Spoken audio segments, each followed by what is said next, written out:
Good morning সবাইকে। Welcome back to my channel. তোমরা কেমন আছো? আশা করছি ভালোই আছো, আর আমিও ভালো আছি। আজকে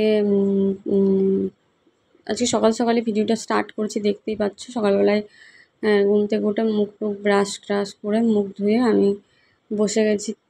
চা বানালাম, তারপরে চা খাচ্ছি আর কি। তারপরে এদিকে চলে গেছি রান্না বসাতে।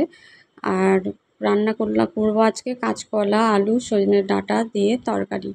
এই হচ্ছে রান্না একটাই। কেন কি আমার মেয়ের শরীরটা খারাপ। ও বলেছে শরীর খারাপ বলতে খুব জ্বর, কালকে রাত্রি থেকে জ্বর ছিল। তো সকালবেলায় ওষুধ আনিয়েছি, উঠতে পারছে না, এরকম একটা ব্যাপার। তারপরে বমিও করেছে দুবার। তো সেই জন্য কোনো তরকারি কিচ্ছু খাবে না, শুধু বললো আমার সিদ্ধ ভাত খাবো। তাও ঠিক মতো খাচ্ছিল না আর কি। কেন কি বমি করেছে, তো গলাটা চিড়ে গেছে। বলছে মুখে কোনো স্বাদ নেই, ভালো লাগছে না খেতে। তো আমি ওদিকে রান্নাটা করতে করতে এদিকে চলে এলাম। মেয়েকে বললাম তুই দুটো বিস্কিট খেয়ে নে, খেয়ে ওষুধটা খা। রান্না বান্না তো কমপ্লিট হয়ে গেছে আমার। রান্নাঘর পুরো পরিষ্কার করে নিয়েছি। ঝোল কম হয়ে গেছে, আমিও খাইনি এখনো। তালের বড়া খেয়েছিলাম, আর ইচ্ছাই করছে না খেতে এখন। আর মেয়ে তো ঘুমাচ্ছে, জ্বরটা কমেছে, ওষুধ খাইয়েছি। খাওয়ানোর পর এখন জল এসছে, কিছু জামা কাপড় আছে ধোবো। এত রোদ্দুর, আকাশ ফাটা রোদ্দুর, তাকানো যাচ্ছে না বাইরের দিকে। চলো জামা কাপড়গুলো ধুয়ে বাকি কাজগুলো করে করলাম, দিয়ে পুজো দিলাম এখন। আর তারপরে যে মেয়েটার দেখো, সে জ্বর কমেছিল, বাট আবার জ্বর এসছে। জ্বরের ওষুধ খাওয়ানোর পর জ্বর কমেছিল, আবার জ্বর এসছে। এখন এই জ্বরের ওষুধ খাওয়ালাম, কেন কি 3 ঘন্টা পর পর তো খাওয়ানো যায়। তো খেতেও ইচ্ছা করছে না ওর, কিছু ভালো লাগছে না। ভাতও খাইনি, অল্প একটু ভাত আমি মেখে খাইয়ে দিয়েছিলাম। তো এখন একটু ঘুমাচ্ছে, ঘুমাক।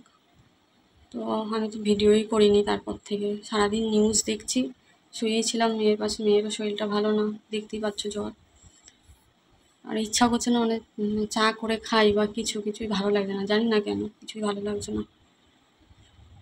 রাত্রে এখনও কিছু ভাত রয়েছে, একটু একজনের হয়ে যাবে।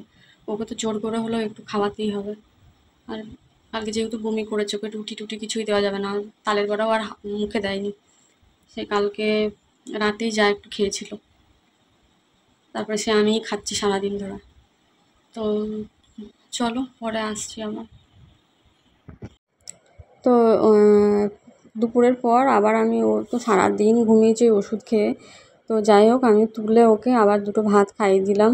খাবে না বলছিল, তাও জোর করে খাইয়ে দিলাম, কেন কি ওষুধটা তো আবার খেতে হবে। আর ওকে ওকে খাইয়ে দিয়ে আমি একটু চা খাবো বলে চা বসিয়ে দিলাম। কেন কি জানোই তোমরা, আমার তো বিকালে সকালে চা দরকার। চায়ের একটা নেশা রয়েছে, চা না খেলে ভালো লাগে না। আর এদিকে বসিয়ে দিলাম একটু ভাত, কেন কি রাত্রে ভাতই খাবো আমিও। তো সেই কারণে একটু বসিয়ে দিলাম ভাত। আর এদিকে চলে এলাম চাটা খেতে।